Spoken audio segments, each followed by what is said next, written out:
نحمده ونستعينه ونستغفره ونؤمن به ونتوكل عليه ونعوذ بالله من شرور أنفسنا ومن سيئات أعمالنا من يهده الله فلا مضل له ومن يضلل فلا هادي له أشهد أن لا إله إلا الله وحده لا شريك له وأشهد أن سيدنا وسندنا ومولانا وحبيبنا محمدا عبده ورسوله لا نبي بعده اللهم صل وسلم على سيدنا محمد وعلى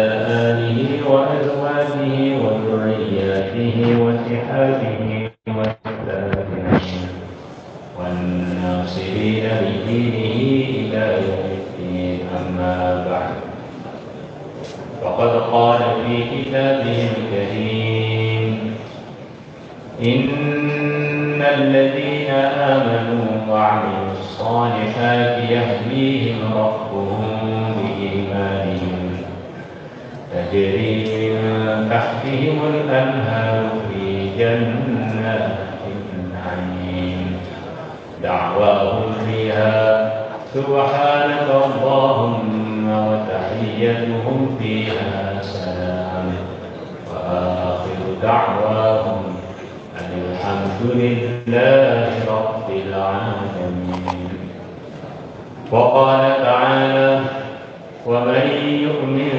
بالله يهد قلبه وقال النبي صلى الله عليه وسلم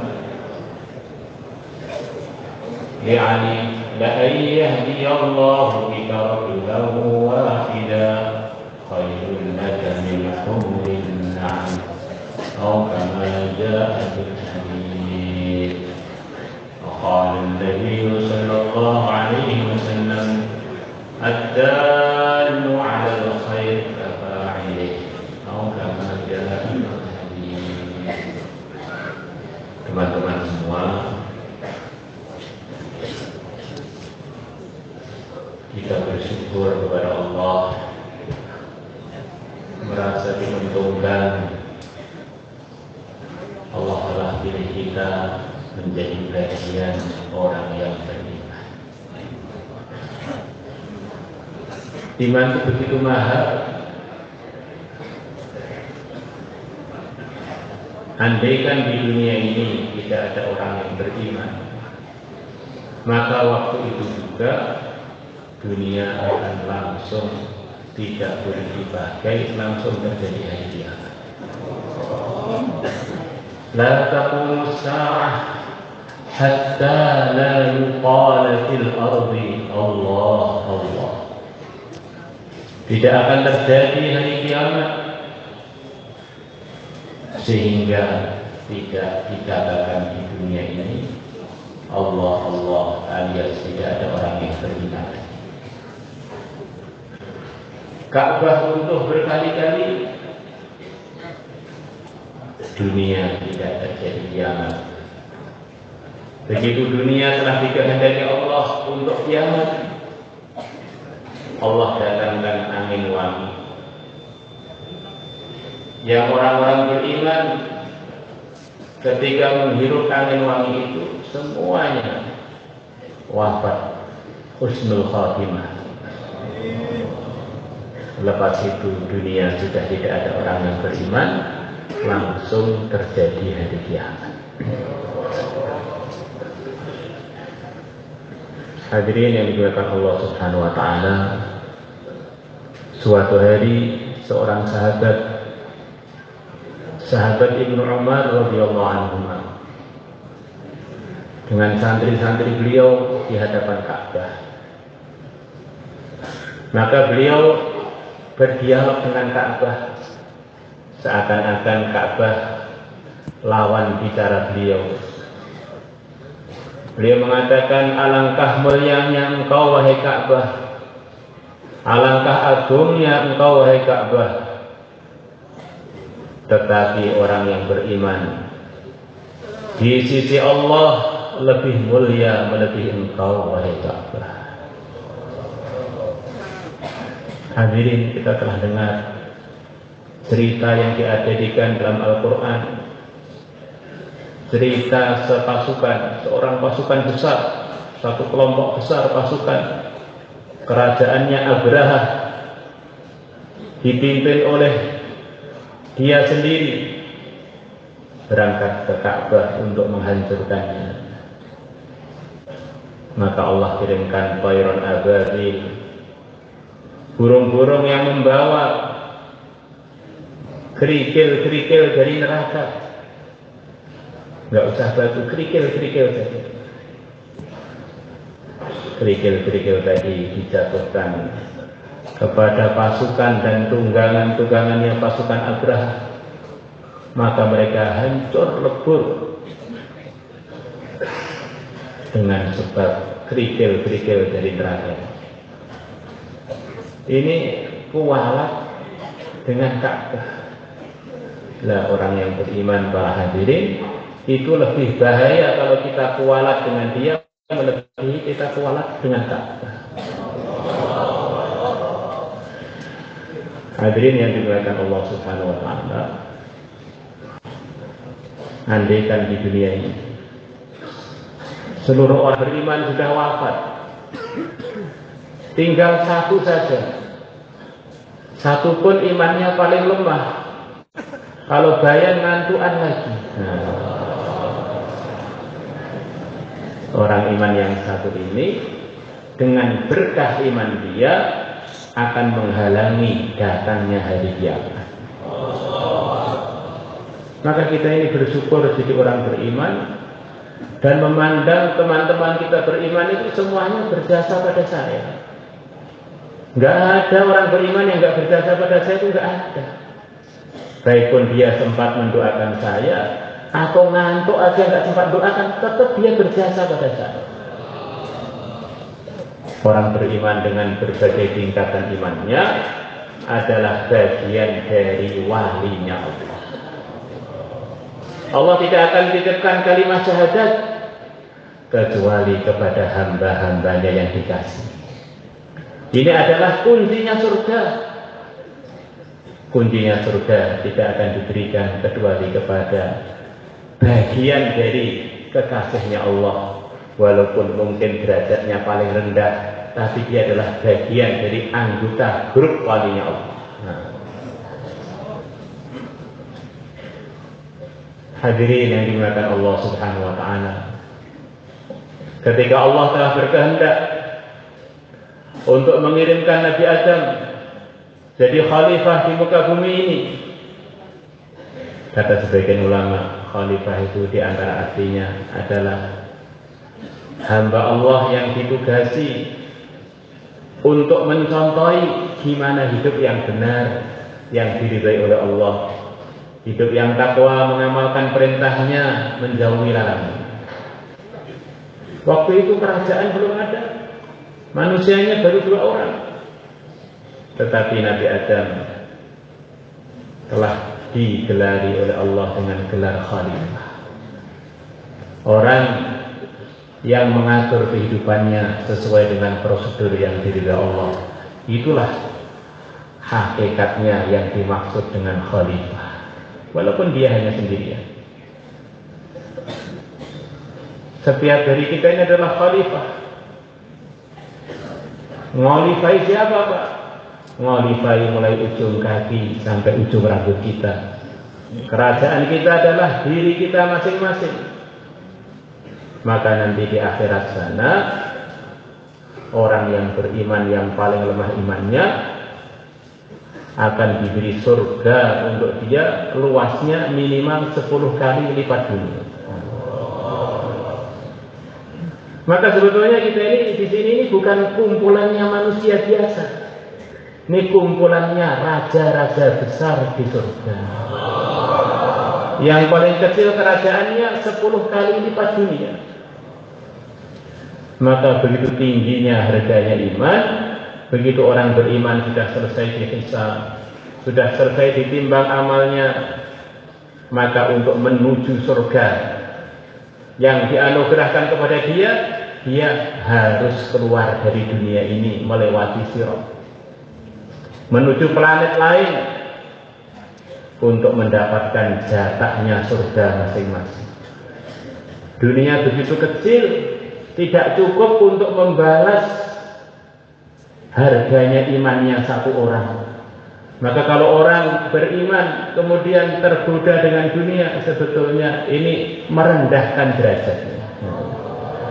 Wong ini presidennya 10 kali lipat dunia, lah kok keroyokan dunia yang akan dia tinggal ini terlalu rendah.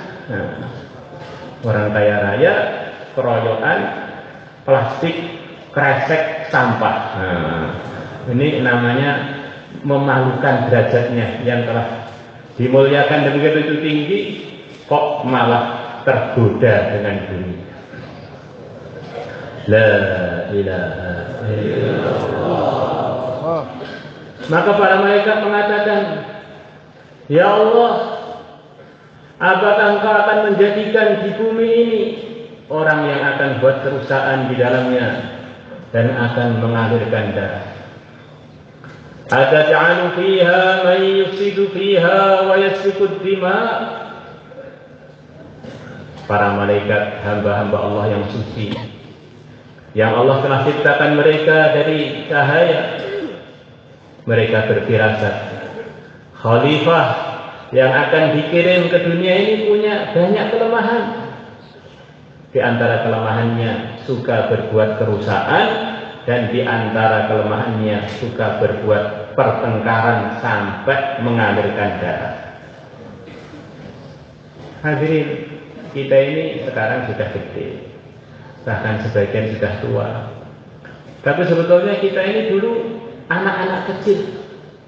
Coba kita lihat anak-anak kecil, mungkin anak kita atau ponakan kita atau anaknya tetangga kita.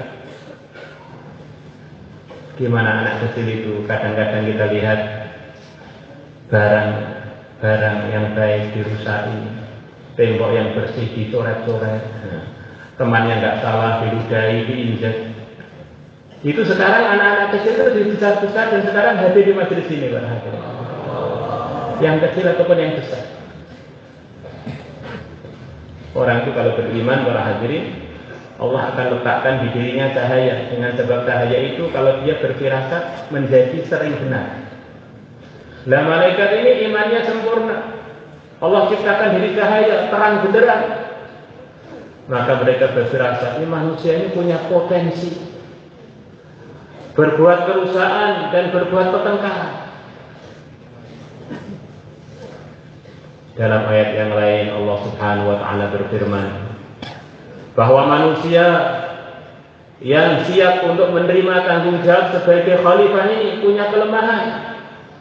Zaluman jahula, sering berbuat tidak tepat pada tempatnya, sering meletakkan sesuatu tidak tepat pada tempatnya, dan sering hidupnya ini ngawur tanpa ada landasan yang dia pikirkan kebenaran. Waktu ngaji ngantuk, waktu ngopi melek. Istrinya nggak dilihat, padahal lihat istri itu berpahala, istrinya tetangga dipelototi. Zulum, jahula, banyak perkara telah dia lakukan, banyak perkara telah dia putuskan, tapi dia sebetulnya nggak tahu yang dia lakukan itu benar apa tidak. Pokoknya asal begitu saja, para hadirin. Masya Allah. Jahul. Yang penting enaknya, bukan yang penting baiknya. Enaknya dia, sebetulnya enaknya dia. Hadirin yang dimuliakan Allah Subhanahu wa taala.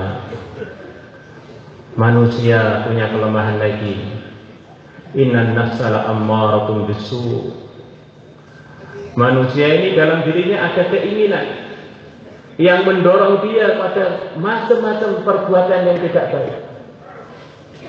Maka ulama-ulama soleh dulu, kalau mau makan sesuatu yang dohirnya halal-halal saja, kok semangat makannya ini melebihi hari-hari biasanya langsung nggak berani makan.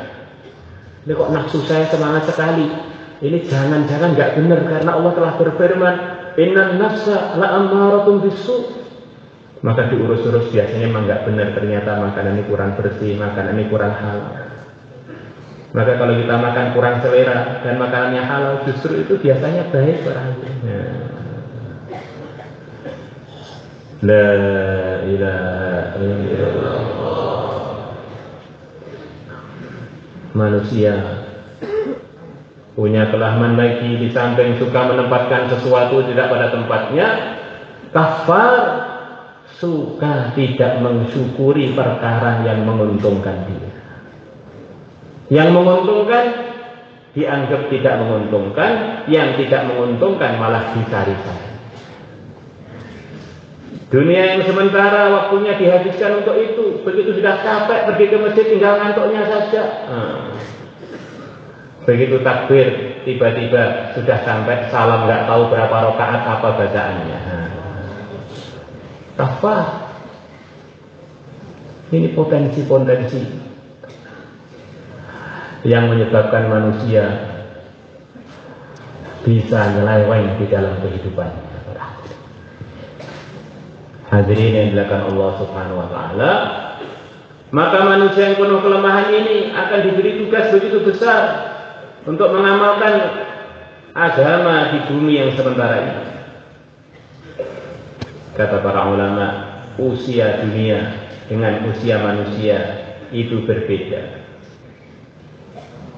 Ketika Allah berfirman mau ngirim khalifah di muka bumi, buminya sudah ada, tetapi khalifahnya belum ada.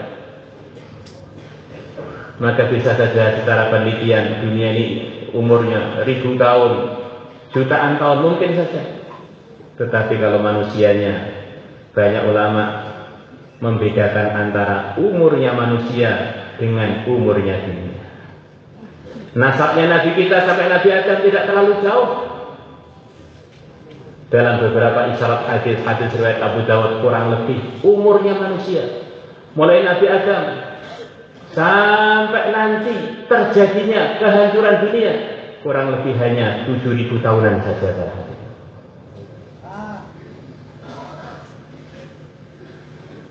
Hadirin yang dimuliakan Allah Subhanahu wa taala, maka manusia yang penuh kelemahan ini harus punya panutan di dalam kehidupannya biar dia selamat dari macam-macam kelemahan-kelemahan, kekurangan-kekurangan yang selalu menyertai jasad dia.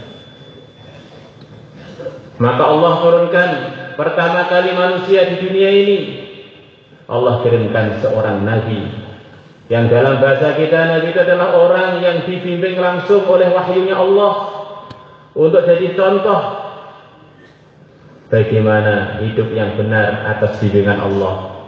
Kakek kita semuanya Nabi Adam alaihi salatu wassalam. Manusia kok pengen benar, ikutlah para nabi, para rasul. Kalau nggak ikut para nabi, para rasul, mesti dia akan terjerumus pada salah satu kelemahannya yang sebagian telah disebutkan tadi. Hidup zalim, hidup ngawur, tidak bersyukur, ikut nafsu, ikut setan, berbuat kerusakan ataupun berbuat pertengkaran. Itulah yang akan menghantui kehidupan manusia kalau dia tidak ikut arahan agama yang telah dibawa oleh para nabi dan para rasul. Ringkasnya cerita para hadirin, pertama kali manusia yang nyeleweng dunia ini adalah Qabil, putranya Nabi Adam alaihissalatu wassalam, karena dia tidak ikut arahan ayahnya.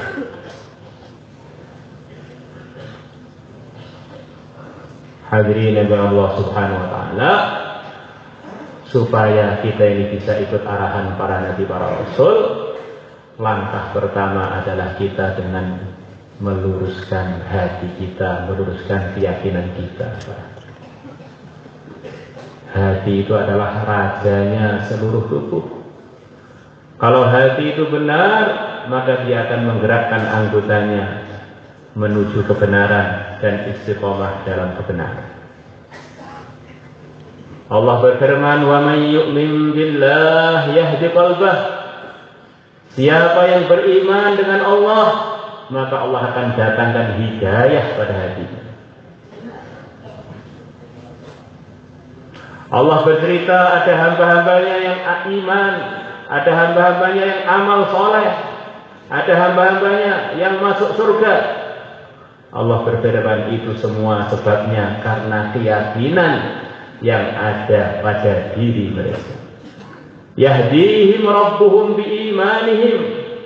Allah telah memberikan hidayah kepada mereka dengan sebab keyakinan yang ada pada diri mereka.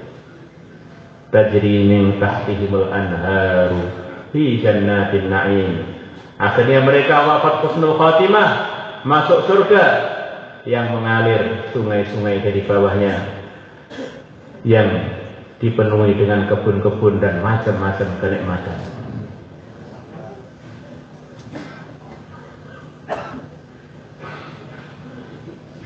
Hadirin yang dimuliakan Allah Subhanahu wa taala, iman itu adalah yang pertama dan yang utama untuk membimbing kita dalam hidayah, untuk membimbing kita untuk jadi khalifah yang sukses, menjadi petugas yang mengamalkan agama dengan sebenar-benarnya sesuai dengan yang diridhai oleh Allah. Pertama kali adalah beriman kepada Allah. Kita yakini dengan seyakin-yakinnya bahwa selain Allah itu dulunya pernah tidak ada. Sebagaimana dalam hadisnya Imran bin Husain, diriwayatkan oleh beliau dari yang mulia Nabi besar Muhammad sallallahu alaihi wasallam, "Kana Allah wa lam yakun syai'un ghairuhu." Yang ada hanya Allah dan waktu itu selain Allah tidak ada. Selain Allah ya termasuk kita, termasuk dunia, termasuk alam semesta. Semuanya itu dulu nggak ada. Begitu Allah berkehendak menciptakannya, maka ada. Maka selain Allah adalah ciptaannya Allah. Selain Allah dimiliki oleh Allah. Selain Allah diatur dan ditentukan oleh Allah. La ilaha illallah. Yang datangkan manfaat dan mudarat hanya Allah. Yang datangkan rezeki hanya Allah. Sebagaimana kita ini dulu nggak ada, tidak bisa buat apapun, maka selepas ada tanpa Allah tidak bisa buat apapun. Selepas diberi oleh Allah, yang mampu juga hanya Allah. Kita ini hanya diberi, juga nggak mampu apa-apa tanpa Allah. Bukan kok selepas diberi kita mandiri mampu, tidak. Tetap saja nggak mampu. Yang mampu adalah yang memberi saja, yaitu Allah. Kalau selepas diberi mampu mandiri, ketika kita mandiri itu yang ada kita siapa? Kita nafikan usaha kita, nafikan diri kita, ini semuanya yang ngatur hanyalah Allah hakikatnya. La ilaha illallah. Orang itu belum sampai hakikatnya iman sebelum dia melihat seluruh makhluk seperti boneka-boneka yang ditali dengan benang-benang ghaib, ditali oleh kudrah dan iradahnya Allah. Dia bisa bergerak, bisa diam, bisa memutuskan. Ini yang mengkehendaki hakikatnya Allah. Maka kalau orang itu imannya benar, para hadirin, dia ini punya sikap-sikap yang begitu mulia dengan sebab mutiara iman yang ada dalam hati. Mudah memaafkan. Kalau yang memiliki Allah dan yang memiliki menyukai kalau saya memaafkan, kenapa saya yang tidak memiliki apa-apa sok-sokan nggak mau memaafkan? Memang saya ini punya apa? Kita berbuat baik juga tidak merasa berjasa apapun. Saya ini nggak mampu apa-apa, ada pun tidak. Ini semuanya andaikan ada yang layak dipuji. Yang dipuji adalah yang memilikinya, yaitu Allah. Ada makhluk-makhluk mencemooh dia. Asalkan Allah ridho, makhluk-makhluk itu hanyalah boneka-boneka. Saya nggak perlu terkesan dengan mereka. Waktu suka ingat Allah, waktu duka ingat Allah. Barang siapa waktu suka dapat macam-macam kenikmatan, dia ingat Allah dan menisbatkan kenikmatan itu kepada Allah, maka Allah akan awetkan dan akan kekalkan nikmat tersebut. Di antara ungkapan yang disarankan dalam agama kalau kita mendapatkan kenikmatan adalah kita mengatakan Masya Allah la quwwata illa billah. Ini perkara yang menyenangkan ini adalah dari kehendak Allah. Tidak ada kekuatan tanpa Allah, bukan karena usaha saya, ini murni dari Allah. Maka Allah suka hambanya ketika diberi nikmat, tidak menisbatkan, tidak merasa nikmat itu dari dirinya, tapi nikmat itu murni dari Allah, bukan dari usahanya, bukan dari temannya, tapi ini murni hakikatnya dari Allah. Masya Allah la quwwata illa billah. Maka orang-orang soleh di negeri IPB itu menyarankan, kalau orang punya mobil baru, punya rumah baru, atau waktu walimahan dengan istri baru, supaya ditulis di tempat-tempat itu Masya Allah la quwwata illa billah. Harapannya nikmat ini dinisbatkan kepada Allah, akhirnya Allah ridha dan mengekalkan nikmat tersebut. Waktu suka ingat Allah, waktu duka juga ingat kepada Allah. Kalau orang waktu susah kok ingat Allah, Allah akan datangkan pertolongannya kepada hambanya tersebut. Walaupun masalahnya segunung, kalau Allah sudah tolong akan selesai masalah. Tapi sebaliknya, walaupun masalah itu kecil, kalau orang menghadapinya tanpa ingat kepada Allah, maka dari yang kecil itu akan timbul masalah lagi, tidak ada solusinya, tidak ada ujungnya, tidak ada akhirnya. Abul Hasan Asy'ari rahimahullah mengatakan, coba perhatikan kalian orang-orang beriman. Kalau kena masalah kemudian nggak selesai-selesai, nanti kan sebetulnya ketika kita pertama menghadapi masalah itu lupa kepada Allah. Nabi Musa dan Bani Israel dalam masalah besar, belakang mereka Fir'aun siap menangkap dan membunuh. Depannya lautan. Nabi Musa mengajarkan kepada Bani Israel, begini loh caranya menyelesaikan masalah yang merundung perjuangan kita, kehidupan kita. Bani Israel ketakutan, mereka mengatakan inna lamudrakun, sungguh kita akan ketangkep semua ini. Nabi Musa menasihati Bani Israel, enggak begitu itu caranya menyelesaikan masalah, bukan ingat masalah, ingat yang menciptakan masalah. Dia yang menciptakan masalah memberikan bimbingan kepada kita. Kala, jangan bilang begitu. Inna ma'ya rabbi sayahdin, sesungguhnya Tuhanku bersama aku, dia akan memberikan petunjuk kepada aku. Kalau ada masalah, ingat apa perintah Allah, nanti akan datang solusi pada hati. Ada seorang sahabat, anaknya diculik oleh musuh. Akhirnya sahabat tadi datang kepada yang mulia Nabi besar Muhammad sallallahu alaihi wasallam. Ada masalah, kembali kepada aturan yang diridhai Allah. Ya Rasulullah, anak kami diculik oleh musuh. Anak kami diculik oleh musuh. Ibunya nangis terus. Kami minta solusi untuk menghadapi masalah ini. Nabi bersabda, aktsira min qawli la haula wa la quwwata illa billah. Kalian berdua perbanyak mengatakan la haula wa la quwwata illa billah. Ketika menghadapi masalah, nafikan kemampuan kita, nafikan usaha kita, serahkan semuanya kepada Allah. Ini adalah satu ungkapan tauhid, ungkapan keyakinan yang menyebabkan Allah ridho. Ini hambaku telah menafikan dirinya, menafikan usahanya. Maknanya hambaku itu minta saya tolong. La haula, saya nggak punya upaya lagi ya Allah.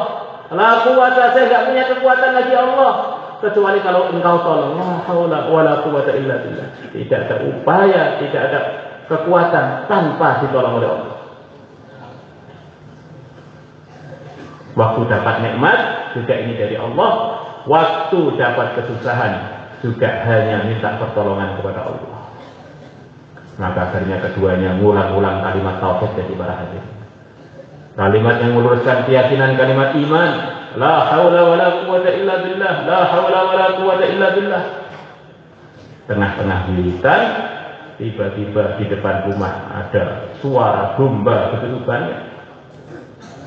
Akhirnya pintu rumah dibuka, ternyata anaknya telah lepas dari tawanannya musuh.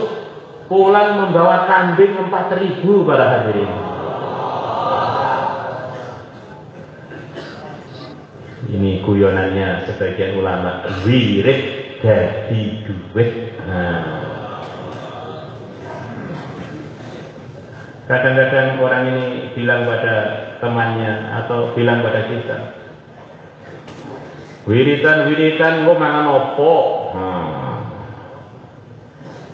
Maka kita perlu menjawab, semua orang bisa makan di dunia ini karena gara-gara masih ada yang wiritan la ilaha illallah. Kalau sudah nggak ada itu, semuanya nggak bisa makan, semuanya nggak bisa minum.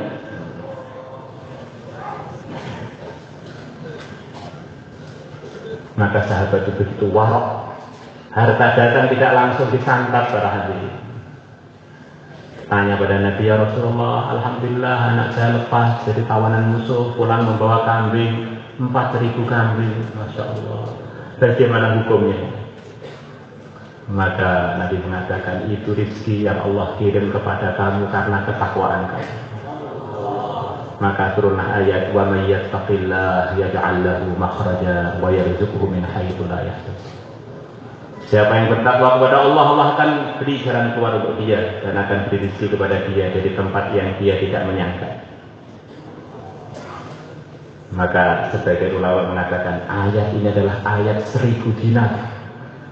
Kalau orang membacanya, ini ceritanya turunnya ini adalah untuk menyelesaikan masalah. Maka masalah dia pun harapannya akan diselesaikan oleh Allah. Iman kepada Allah. Kita meyakini dengan 100% selain Allah itu sama sekali tidak bisa berbuat apa-apa, bahkan tidak ada.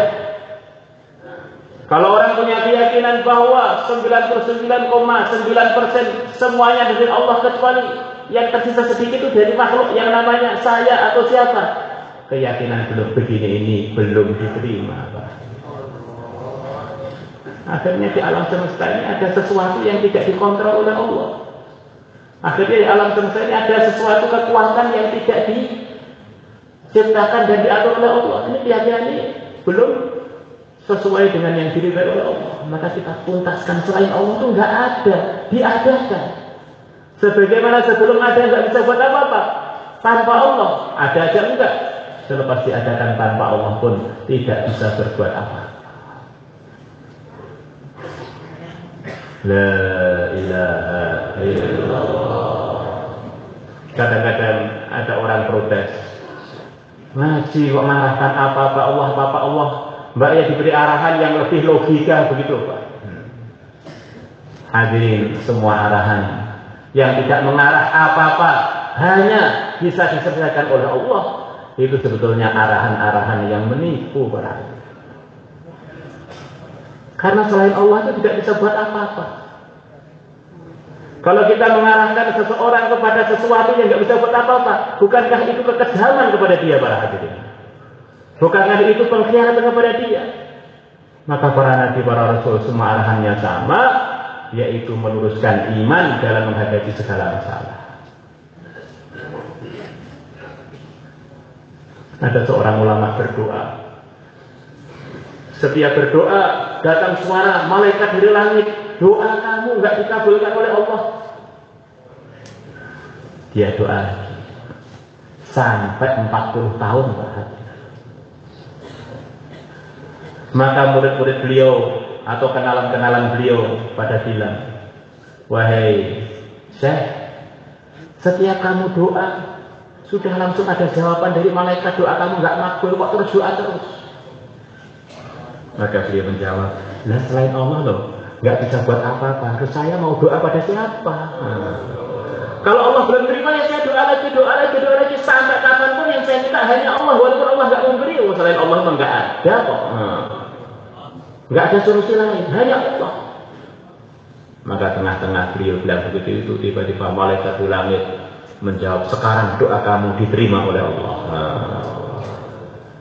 La ilaha illallah.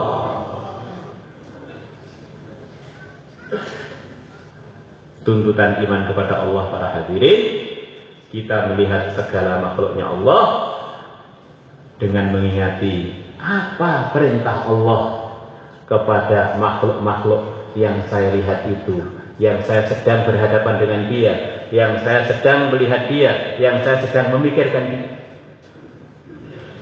Ini semuanya miliknya Allah. Apa yang diberi Allah, itulah yang akan saya kerjakan kepada makhluknya.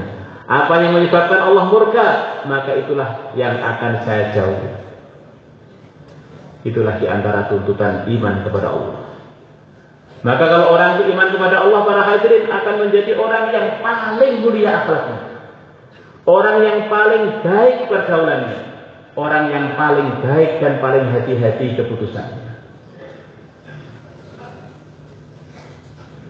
Syekh Abdul Wahab As-Sa'rani rahimahullah, dia mengatakan, setiap kamu mau nyuruh makhluknya Allah, walaupun itu istri kamu, atau siapa saja, pembantu kamu, atau bahkan budak kamu, pertama kali yakini itu adalah milik Allah.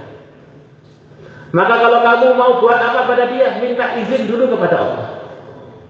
Kira-kira kalau minta izin, Allah ridho apa tidak kamu akan berbuat begitu itu pada makhluknya Allah yang bernama ini dan bernama itu.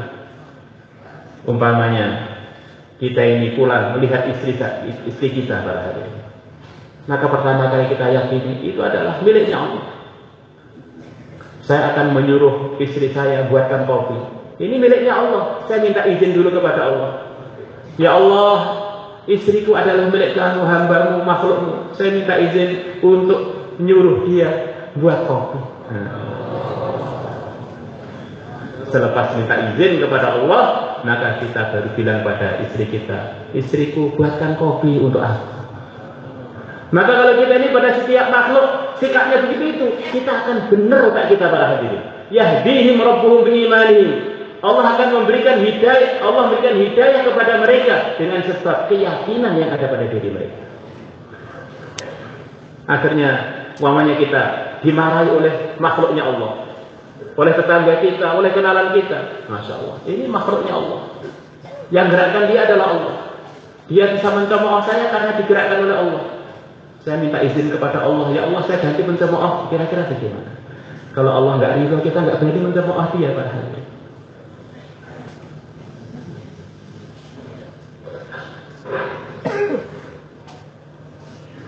Orang itu para hadirin, kalau sudah dibuka oleh Allah bahwa semua makhluk itu yang gerakkan adalah Allah, yang menciptakan adalah Allah, yang memberikan adalah Allah, dia bisa mengambil kebaikan-kebaikan dari makhluk siapapun para hadirin.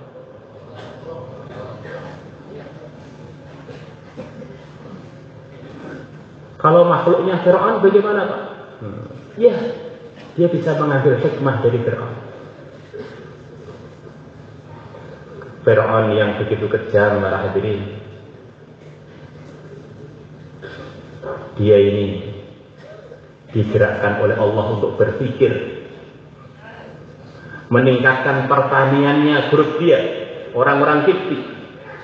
Akhirnya dia buat irigasi yang sampai sekarang masih mengalir para hadirin, untuk memakmurkan rakyatnya. Akhirnya rakyatnya menjadi kaya raya, panen dengan tanpa perlu banyak biaya karena aliran air dari sungai Nil mengalir ke ladang-ladang mereka. Maka menteri-menterinya Fir'aun pada usul. Fir'aun, ini sekarang rakyat sudah kaya raya. Bagaimana kalau kita tarik pajak dari mereka? Nah, maka Fir'aun bilang, saya ini sudah terlanjur ngaku Tuhan. Nah, Tuhan itu pantasnya memberi, gak boleh minta. Kalau saya minta ya malu-maluin, saya sudah terlanjur memujikan diri saya sebagai Tuhan. Pokoknya gak ada. Mesir, zaman saya, free pajak. Masya Allah. Fir'aun luar biasa. Akhirnya walaupun sesat ngaku Tuhan, rakyatnya cintanya pada dia luar biasa. La ilaha illallah. Hadirin yang dimuliakan Allah Subhanahu wa taala. Suatu hari ada orang soleh. Dia ini sedang pilot, bangkrut. Maka dia jalan untuk melegakan kegundahan hatinya, enggak lega-lega. Di tengah jalan dia ketemu dengan orang edan, para hadirin. Ya, karena sedang pusing, wah, ngomong dengan orang waras sudah biasa, saya mau ngomong dengan orang edan aja. Nah, maka dia sebelum ketemu orang edan tadi, dia punya partner bisnis dia, mengatakan kepada dia, kalau kamu mau, utang kamu kita bayar semua, kamu tak beri modal, tapi syaratnya ikut grup kami keluar dari Islam. Maka dia tanya pada orang gila, hei orang gila, bagaimana pendapat kamu? Saya ini utang saya banyak, bisnisnya bangkrut. Ini orang-orang yang kenal dengan saya pada nawari saya modal, bayar utang saya tuntas, tapi syaratnya saya keluar dari Islam, gimana? Maka orang edan tadi mengatakan, kami itu loh, saya itu loh yang orang edan itu tidak seedan kamu, kok punya pemikiran begitu itu. Saya edan aja nggak mau jual agama saya, kamu katanya waras kok mau jual agama, tanya lagi pada saya. Maka orang soleh tadi mengatakan, Masya Allah, Allah telah mengirimkan makhluknya yang edan untuk nasihati saya. Nggak perlu dari ulama, para hadirin. Kalau orang sudah dibuka tauhid benar, dari orang gila kita bisa mengambil kebaikan, para hadirin. Setiap kita ketemu makhluk, kita mau interaksi dengan makhluk itu, kita minta izin kepada Allah.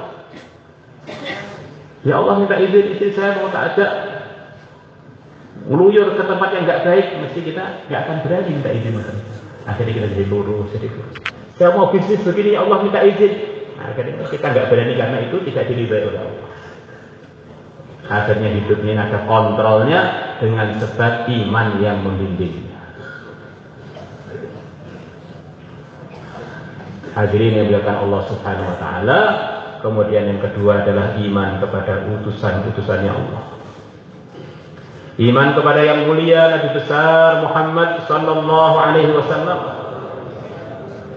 Dengan keyakinan untuk menuju ridhonya Allah, untuk menuju perbaikan hubungan dengan Allah, jalannya hanya satu, yaitu ikut yang mulia Nabi besar Muhammad SAW. Ikut Rasulullah berarti taat kepada Allah. Taat kepada Allah, sukses akhirat dan sukses dunia. Ikut Rasulullah, yuhibbukumullah wa yaghfir lakum dzunubakum. Akan datang kecintaan dari Allah dan akan diampuni dosa oleh Allah.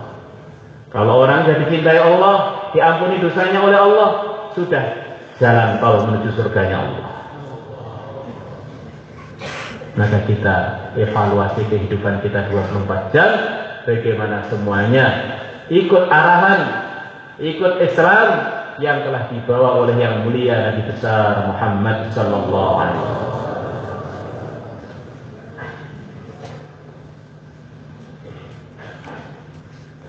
Hadirin yang dimuliakan Allah Subhanahu wa taala. Nabi kita Nabi besar Muhammad SAW bersabda kurang lebihnya, akan datang ujian kepada umatku, akhirnya mereka berkelompok-kelompok sampai menjadi 73 kelompok. Semuanya tidak selamat di dalam menyelamatkan dirinya dari api neraka kecuali satu golongan saja. Siapa mereka ya Rasulullah? Mereka adalah yang mengikuti aku melalui sahabat-sahabatku. Maka mengikuti arahan Nabi itu ada standarnya para hadirin. Standarnya adalah harus melalui sahabat-sahabat Nabi kita radhiyallahu taala anhum ajma'in. Ikut Nabi tanpa melalui sahabat, nanti ujung-ujungnya akan keliru. Maka kita hari-hari mudzakarah sifatnya para sahabat, biar ada sedikit gambaran. Kalau ingin ikut sahabat, membetulkan iman kepada Allah, kepada Rasulullah, membetulkan sholat, suka ngaji, suka wiridan, akhlak yang baik kepada orang Islam, semuanya dikerjakan dengan ikhlas. Kemudian kita perjuangkan perkara yang begitu pentingnya tadi yang telah disebutkan barusan. Para ulama sepakat bahwa kalau orang itu ikut salah satu imam yang jadi contoh dalam amal agama, maka dia bagian dari yang mengikuti Nabi melalui prosedur yang benar, melalui sahabatnya yang mulia Nabi besar Muhammad SAW, yaitu ikut Al-Imam Asy-Syafi'i, atau ikut Al-Imam Malik, atau ikut Al-Imam Ahmad, atau ikut Al-Imam Abu Hanifah. Ini adalah satu lembaga yang kredibel, yang akurat di dalam menjadi bagian dari orang yang mengamalkan Islam dengan benar, orang yang mengamalkan Islam sesuai dengan yang dulu dibawa oleh yang mulia Nabi besar Muhammad SAW.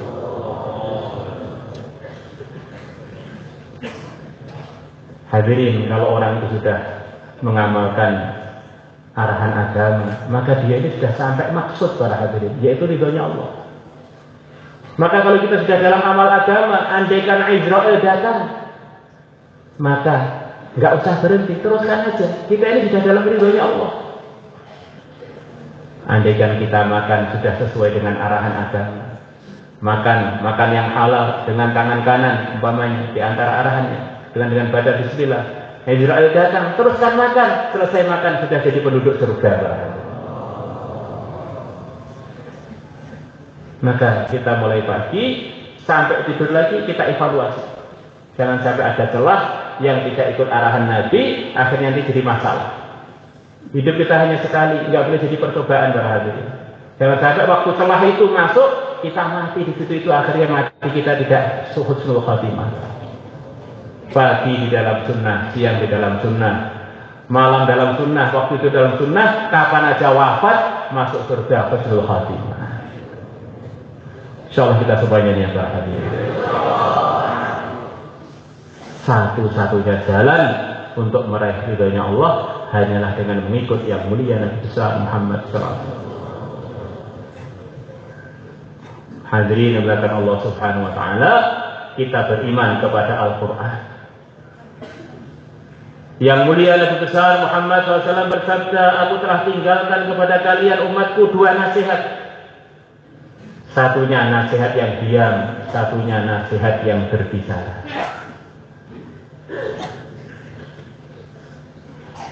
Nasihat yang diam adalah kematian. Kita ini sesibuk apapun, setinggi apapun pangkatnya, derajatnya, atau serendah apapun, kita semuanya ini adalah calon-calon jenazah yang pasti. Kalau kita melihat jenazah dipanggul, yakinilah kita juga akan menyusul.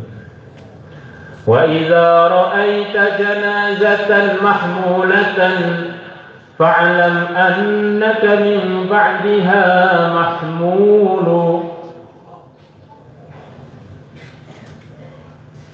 Kalau kamu lihat jenazah dipanggul, yakinilah bahwa selepas dia, kamu pun nyusul akan dipanggul juga menuju kubur kamu. Maka ini nasihat. Tetangga kita mati, ayah ibu kita juga banyak yang sudah wafat, bahkan sebagian anak kita mungkin juga sudah wafat. Kita ini anaknya orang-orang wafat, kita harus jujur, sebentar lagi kita juga akan wafat. Nasihat. Di antara nasihat Nabi, uddu anfusakum minal mauta. Rasakan diri kalian itu adalah bagian dari orang yang telah wafat. Kita rasakan diri kita ini sekarang di kuburan. Melihat orang-orang sedang duduk, dibayar, dapat pahala, dapat rahmat, dapat para malaikat datang ikut serta di dalam majelis kebaikan. Alangkah untungnya orang yang hadir di majelis-majelis kebaikan. Andaikan saya ikut duduk waktu di dunia dulu, alangkah untungnya saya. Alhamdulillah sekarang saya masih di dunia, maka akan selalu saya istiqomahkan untuk duduk-duduk di majelis-majelis mudzakarah iman yakin, mudzakarah amal. Insyaallah semuanya niat berhasil. Rasakan diri kita sekarang di kuburan. Melihat orang puasa, berapa banyak pahalanya orang puasa. Andaikan saya dulu masih hidup di dunia, saya akan banyak puasa, banyak puasa, banyak puasa. Alhamdulillah ternyata saya masih di dunia. Sekarang juga saya akan memperbanyak puasa sunnah. Orang itu banyak lalai, banyak menunda amal karena perasaannya matinya masih kapan-kapan berarti. Maka Nabi kita menyarankan kita, gak usah nunggu mati sudah dekat. Rasakan kamu sudah mati, sekarang kamu lihat dunia dari alam mati barangkali. Dan yang kedua adalah nasihat yang berbicara, itulah Al-Quran. Allah telah kirimkan Al-Quran kepada Nabi kita untuk disampaikan kepada umat, untuk jadi nasihat, pedoman, untuk jadi arahan supaya umat diridhai Allah, mengamalkan perintah-perintahnya dan menjauhi larangan-larangan. Di antara isi Al-Quran para hadirin, warka'u ma'ar rafi'in. Kita para laki-laki diperintahkan untuk sholat berjamaah. Yang merintahkan langsung Allah berarti. Warka'u ma'ar rafi'in. Kalau kita semuanya nih hadirin yang dimuliakan Allah Subhanahu wa taala, di antara nasihat Al-Qur'an, kita diperintahkan langsung oleh Allah untuk meluangkan waktu memperjuangkan agama Allah. Ini bagian perintah langsung dari Al-Qur'an. Perintahnya Khalik kita kepada kita. Infiru khifafan wa thiqala wajahidu fi sabilillahi bi amwalikum wa anfusikum. Maka kita semuanya, kita atur waktu kita, sebagian waktu kita gunakan untuk memperjuangkan agama Allah. Soal semuanya ini terhadap para ulama mengatakan orang itu kalau hidupnya tidak ada perjuangannya, ceritanya itu kalau ditulis di buku satu garis sudah kepanjangan barangkali. Si Pak Fulan lahir, gede, mati. Tapi kalau orang itu hidupnya ada perjuangannya, di sana menghidupkan masjid, di sana jadi asbab kebaikan, di sana menghidupkan TPA, di sana jadi asbab orang sholat jamaah, di sana jadi asbab orang dapat hidayah, di sana mengislamkan orang, di sini masya Allah. Akhirnya buku catatan amalnya ini bertumpuk-tumpuk, belum selesai-selesai ditulis oleh para malaikat para hadirin.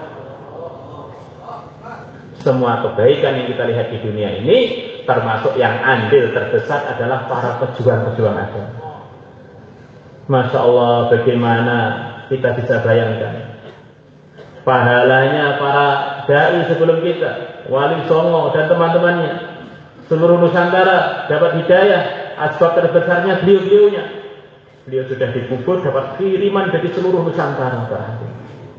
Adanya masjid, adanya orang hafid Quran, hafidho, adanya orang Islam, adanya orang yang memikirkan agama. Masya Allah.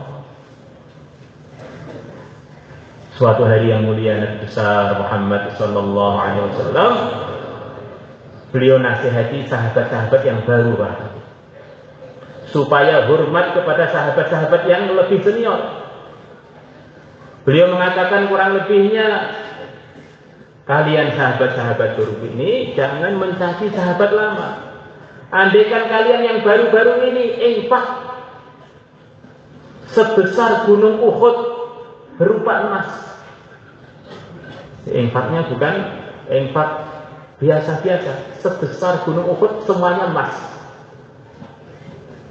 Infak kalian yang begitu besar ini tidak akan sampai pahalanya senior-senior kalian yang hanya infak 1 mud saja. 1 mud itu ada 600 gram para hadirin. atau bahkan separuh mud, yaitu 300 gram. Karena yang junior-junior ini adalah hasil amalannya yang senior-senior. Begitu yang junior dia meningkat, begitu pahalanya yang lebih lama juga meningkat, maka akhirnya nggak bisa dilalui dan bisa didahului oleh orang-orang yang bawahnya para hadir. Maka itulah kata para ulama, sekecil-kecilnya sahabat, wali sebesar apapun sampai hari kiamat, tidak ada yang bisa sampai ke derajatnya selemah-lemahnya sahabat.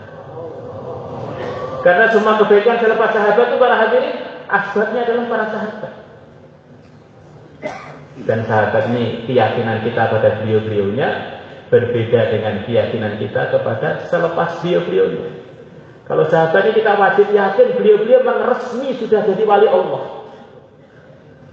telah diridhoi oleh Allah. Jadi kalau selepas sahabat, sehebat apapun orang, maksimalnya kita husnudzon yang maksimal. Kalau orang sudah setakwa ini, orang yang seolah ini, kalau dia tidak diridhoi Allah, siapa lagi yang diridhoi oleh Allah? Jadi kalau sahabat bukan siapa lagi, memang sudah diputuskan Allah ridho kepada mereka. La ilaha illallah. Di antara nasihatnya Quran para hadirin, wala muttakhiri ahdan, langsung dari Allah, para laki-laki tidak boleh pacaran. Wala muttakhidati ahdan, para perempuan tidak boleh pacaran. Pacaran dibahas dalam Al-Quran langsung berarti.